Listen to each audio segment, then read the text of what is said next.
Sounds good. Yeah, I'm just excited it started to move again because in the past, if I plateau out, I'm just done.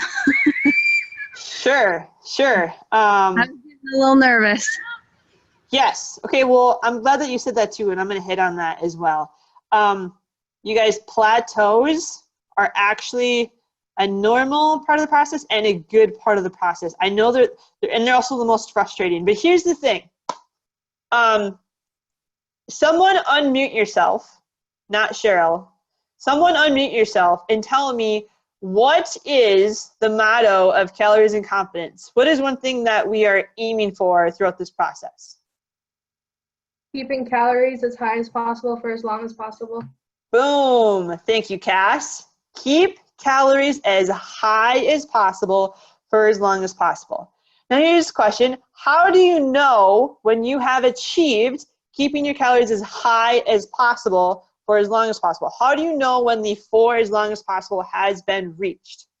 What happens that tells you that that has been reached and that you now have to make a cut to your calories? Someone unmute yourself and tell me how we know when that has been reached.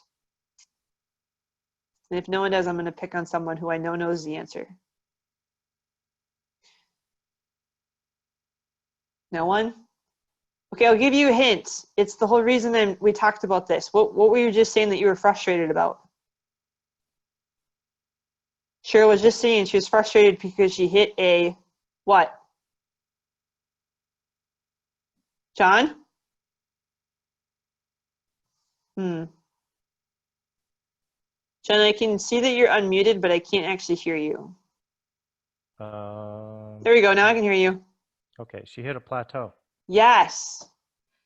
You guys, the for as long as possible is when you hit a plateau. When your weight stops moving, that tells us that we have kept calories as high as possible for as long as possible, because your calories are high, but your weight is no longer moving.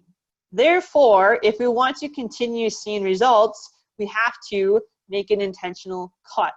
So I totally get it. I know plateaus are frustrating, and it can, kind of stir us up a little bit, but they are part of how your body tells us that we have accomplished that goal of keeping calories as high as possible for as long as possible. Because when your weight is no longer moving, that is your body telling us, hey, if you want to see more change, you have to make a change. And that means that we make intentional cut, which is exactly what we did with Cheryl, and boom, she's making progress again. She hit a plateau. It wasn't fun. She wanted to see her weight go down, but we made an intentional decrease to her calories, and now we see that weight is picking back up again.